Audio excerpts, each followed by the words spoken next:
कि शहीदों की याद में लगेंगे हर वर्ष मेले, वतन पे मिटने वालों का यही बाकी निशान होगा।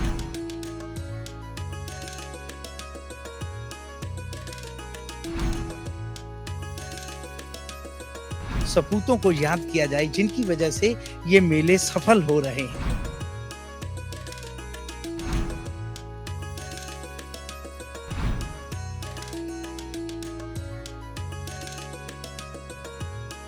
नमस्कार, मैं हूँ सुप्रिया और आप देख रहे हैं अमर उजाला.com। महाकुंभ में हम आपको अलग अलग दर्शन करा रहे हैं, अलग अलग साधु संतों महात्माओं से मिला रहे हैं और महाकुंभ के अलग अलग रंग आपको दिखा रहे हैं। इसी कड़ी में हम आप पहुंचे हैं बालक योगेश्वर दास जी महाराज जी के शिविर में, और ये शिविर बेहद ही अद्भुत है, बेहद ही विशाल है। और इस शिविर के बारे में हम महाराज जी से ही जानेंगे।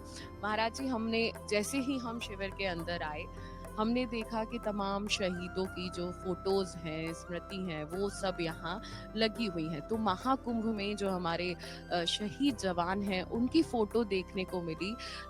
इसके पीछे का जो कारण है वो सबसे पहले तो इस महाकुंभ की आपके सभी दर्शकों को बहुत बहुत शुभकामनाएं, बहुत बहुत बधाई हो। और इस महाकुंभ में गंगा जमुना सरस्वती की पावन गोद में हमारे पूजनीय, अर्चनीय, वंदनीय, प्रातः स्मरणीय संत महात्मा सभी पधारे हैं और सभी लोग अपने अपने कार्य कर रहे हैं। और हम लोग भी बद्रीनाथ से आए हैं और अति विष्णु महायज्ञ करते हैं हमेशा, और अति विष्णु महायज्ञशाला बनाई हुई है महाकुंभ में। और इस यज्ञशाला में 108 हवन कुंड हैं, और 108 हवन कुंड के साथ साथ यहाँ पे जो परिक्रमा मार्ग बना हुआ है यज्ञशाला का, उसमें उन वीर सपूतों के चित्रपट लगे हुए हैं जिन्होंने अपने देश के लिए प्राणों का सर्वोच्च बलिदान दिया। तो और उनको याद करते हुए इस यज्ञशाला में वेद मंत्र उच्चारण करते हुए हवन किया जाता है। रोज सवेरे राष्ट्रगान होता है और राष्ट्रगान के साथ फिर हवन प्रारंभ होता है, और इसी तरह से फिर विश्राम होता है, राष्ट्रगान के साथ विश्राम किया जाता है। तो इस यज्ञशाला की और विशेषता है कि इस यज्ञशाला में इसके शिखर पे हमारे भारत का आन बान शान, हमारा जो भारत का गौरव है तिरंगा, वो लहराया जा रहा है। और वो एक संदेश है देशवासियों को, और हमारे वो नौजवान जो आज भी सरहद पे खड़े हैं अपने देश की रक्षा के लिए, उनको ताकत मिले, उनको बल मिले और हमारे बॉर्डर मजबूत हों, ये भी सत्य संकल्प हमने लिया है। और इस तरह से हम एक संदेश दे रहे हैं कि वो वीर नौजवान जिन्होंने शहादत दी है देश के लिए, हंसते हंसते अपने प्राणों का सर्वोच्च बलिदान दिया है, उन्हें हम कभी नहीं भूलें, उन्हें याद रखें। क्योंकि हम आप सभी लोग जानते हैं, आप भी इस दुनिया में सभी लोगों से मिलते हैं, देखते हैं कि लोग अन्नदान करते हैं, वस्त्र दान करते हैं, पैसे देते हैं, कई लोग गौदान करते हैं, कई लोग भूमि दान करते हैं, लेकिन प्राणों का दान कौन करता है? वो भी देश के लिए। मतलब हम अपने परिवार के लिए कर सकते हैं, अपने परिजनों के लिए कर सकते हैं, बच्चों के लिए व्यक्ति लड़ मर जाता है, लेकिन देश के लिए वो नौजवान शहीद होता है तो फिर इसलिए वो पूजनीय हो जाता है। और उसको वास्तव में हम लोग अपने यज्ञ के माध्यम से श्रद्धांजलि के रूप में इस तरह की आहुतियां देते रहते हैं हर जगह जगह जा करके।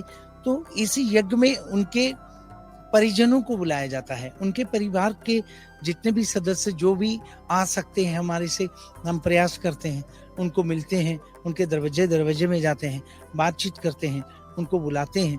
तो जो जो लोग आ सकते हैं, आना चाहते हैं, उनको हम लोग लाते हैं और वो यहाँ पर यज्ञशाला में बैठ करके हवन की आहुतियां देते हैं उन वीर सपूतों को जिन्होंने प्राणों की आहुतियां दी।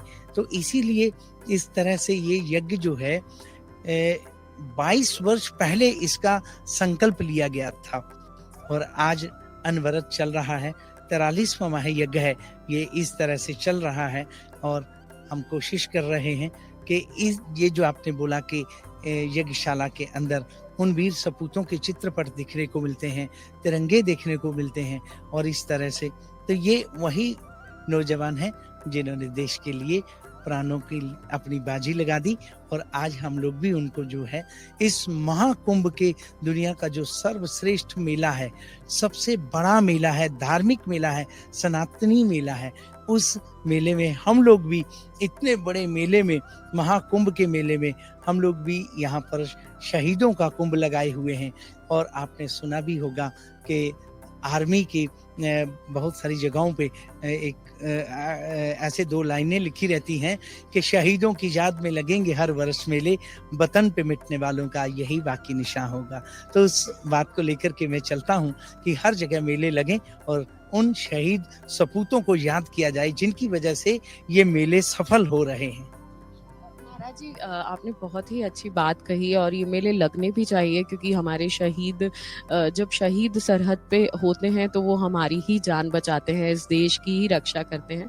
महाराज जी, एक किस्सा है जिसमें हमने ये जाना है कि आपकी ज़िंदगी भी तभी बदली जब आप किसी शहीद के बारे में आपने सुना और उसके बाद आपकी ज़िंदगी बदल गई। वो क्या किस्सा? अब ऐसा है कि मैं पूजा पाठ तो हम लोग करते ही हैं, लेकिन ऐसा एक बार ऐसे यज्ञों की श्रृंखला चल रही थी, हवन वगैरह, तो उसमें शहीदों के परिजन आए थे, परिवार आए थे, सभी लोग आकर के मिल रहे थे। उस वक्त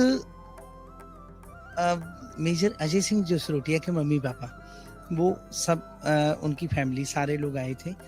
तो बैठ कर के चर्चा होने लगी और चर्चा होते होते ऐसा माहौल बन गया वहाँ पे कि वो बात करते करते सभी लोग एकदम उनकी आंखें नम हो गई, भाव विभोर हो गए, रोने लग गए। तो जैसे मैंने उनके पिताजी को देखा, मेजर अजय सिंह जसरोटिया जी के पिताजी को देखा, तो मेरे को बड़ा मन में एकदम ऐसा, मेरा मन एकदम ऐसा लगा कि क्या देख रहा हूँ मैं, कि इतने मजबूत हैं वो भी बीएसएफ के आईजी रिटायर हुए हैं। तो इतने बड़े ऑफिसर और वो भी एक पिता है। तो इस तरह से जब वो रोए तो सारे ही रो रहे थे, उसमें मैं भी नहीं बचा, हम लोग सारे रोने लग गए। तो ऐसे रोए कि एक दूसरे को चुप करवा रहे थे हम लोग। तो उस वक्त मेरा मन से अंदर से संकल्प उठा कि आज के बाद मैं संकल्प लेता हूँ कि मैं उन्हीं नौजवानों के लिए जिन्होंने अपने देश के लिए अपने प्राणों की बाजी लगा दी, ये वास्तव में पूजनीय है, वंदनीय है। मैं इन्हीं के लिए आज से संकल्प लेकर के इस तरह से यज्ञ जो भी होंगे वो इनकी याद में श्रद्धांजलि के रूप में समर्पित करूंगा। और वो मेरा संकल्प आज तक पूरा हुआ है और पूरा होता रह रहा है। मैं कोशिश करूंगा, भगवान से प्रार्थना भी करता हूँ कि स्वास्थ्य ठीक रहे और बाकी सब सद्बुद्धि बनी रहे। तो मैं इसी तरह से ये कार्य करने का संकल्प हमेशा मेरा चलता रहे।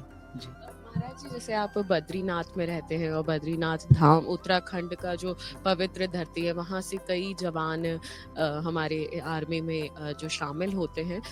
आप जो भी आजकल के जो बच्चे हैं, युवा हैं जो आर्मी में शामिल होना चाहते हैं, या जितने भी हमारे साथी हैं जो अग्निवीर आजकल जो हो गया है उसमें शामिल होके उनको थोड़ा सा दुख होता है कि थोड़े टाइम बाद हम नहीं रहेंगे जवान जो हैं, तो उनके लिए आप क्या कहना? मैं तो यही कहूँगा कि जैसे हम बद्रीनाथ में रहते ही हैं, वहाँ के बहुत सारे बच्चे आर्मी में होते हैं। मेरे ख्याल में बहुत ज़्यादा मात्रा में गढ़वाल राइफल है जैसे, तो गढ़वाल के बहुत नौजवान हैं, बहुत बच्चे हैं जो आर्मी में पुलिस में जाते हैं।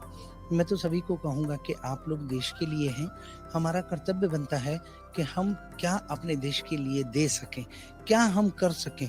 हमारे को जीवन में हम बहुत प्रकार का अपना जीवन जी सकते हैं, लेकिन देश के लिए अगर कोई सेवा हमारे से बन पड़े तो बिल्कुल आगे आना चाहिए।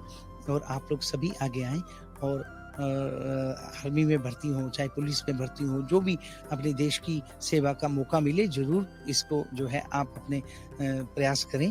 और अग्निवीर की जो बात है, तो मैं तो यही कहता हूँ कि एक बार चाहे वो 4 साल हो या जो भी हो, एक बार शुरुआत तो हो किसी भी चीज की, तो शुरुआत होगी। तो मेरे ख्याल में ऐसा मुझे लगता है कि सरकार ने तो कहा तो जरूर है, लेकिन मुझे लगता है कि अगर वो अच्छी तरह से उसी में से नौजवान निखर के कोई अगर सामने आते रहेंगे तो उससे मुझे लगता है कि परमानेंट रख लेंगे और उसको जाने नहीं देंगे। तो अगर जाने भी कहीं कोई प्रावधान ऐसा होगा कि इससे उठा के और दूसरी किसी और पलटन में या कुछ और जगह पे उसे स्थान देकर के वो कार्य करवाया जाए।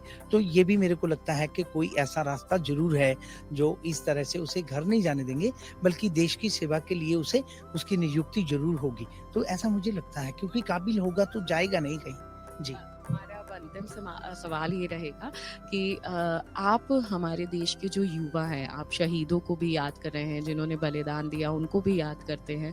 तो हमारे चैनल के माध्यम से हमारे देश के युवाओं को क्या बोलना चाहेंगे कि वो सनातन धर्म से संस्कृति से कैसे जुड़े रहें और साथ ही साथ जो अपना कर्तव्य है, वो भी कैसे? जी, मैं तो यही कहूँगा, अपने जितने भी नौजवान भाई-बहन हैं, जो भी जिस फ़ील्ड में हैं, अगर पढ़ रहे हैं, तो मैं तो उनको यही कहूँगा, कोशिश करो, ज़्यादा से ज़्यादा पढ़ लिख करके अपना पूरा ख़्याल रखो, एक टारगेट बनाओ, एक कोई लक्ष्य ज़रूर निर्धारित करो, जो भी, और उसमें एक चीज़ का ख़्याल रखना है, ध्यान रखना है कि आप अपने जीवन में कोई भी गलत नशा नहीं आने देना, जिससे आप जीवन भर पछताते रहें और फिर कोई ना कोई नुकसान जीवन में हो, अपने परिवार का, परिजन का, या अपना अपना कोई नुकसान। ऐसा कोई कदम नहीं उठाना, नशे से बचना, इसका ध्यान रखना। क्यों? क्योंकि आज जैसे जो प्रधानमंत्री हैं या मुख्यमंत्री हैं देश के, हर जगह-जगह आप में से कोई ना कोई कल होने वाला है, और आपके हाथ में ये बागडोर देश की सँभालने के लिए आपको मौका मिलेगा। तो आप बिल्कुल ध्यान रखें, अपना ख़्याल रखें, और नशा नहीं होना चाहिए, और सनातन का ध्वज आपके हाथ में हमेशा-हमेशा के लिए रहना चाहिए। ये सनातन का ध्वज लहराता रहना चाहिए। किसी भी तरह से, किसी भी कीमत पे इस ध्वज को हाथ से छोड़ना नहीं, कोशिश पूरी करनी कि हमारा सनातन धर्म जो है सभी को लेके चलता है, और ये ध्वज लहराता रहे, इसका ख़्याल रखना। महाराज जी, आपने हमें समय दिया, उसके लिए आपका बहुत-बहुत शुक्रिया। देखिए, ये ही महाकुंभ के रंग हैं, साधु संत महात्मा तो हमें मिल ही रहे हैं, साथ ही साथ हम उन लोगों को भी याद कर रहे हैं, उन लोगों को भी अपने बीच रखे हुए हैं, जो हमें बचाते हैं, जो पूरे भारत देश की रक्षा करते हैं। तो यही अलग-अलग रंग हैं महाकुंभ के, जो हमें एक ही जगह देखने को मिल रहे हैं। आप हमारे साथ बने रहिए, ऐसे ही हम आपको महाकुंभ के अलग-अलग रंग दिखाते रहेंगे। प्रयागराज की पावन धरती पर जो महाकुंभ लगा हुआ है, उसमें और आगे क्या होने वाला है, क्या होगा, आपको पल-पल की अपडेट देते रहेंगे।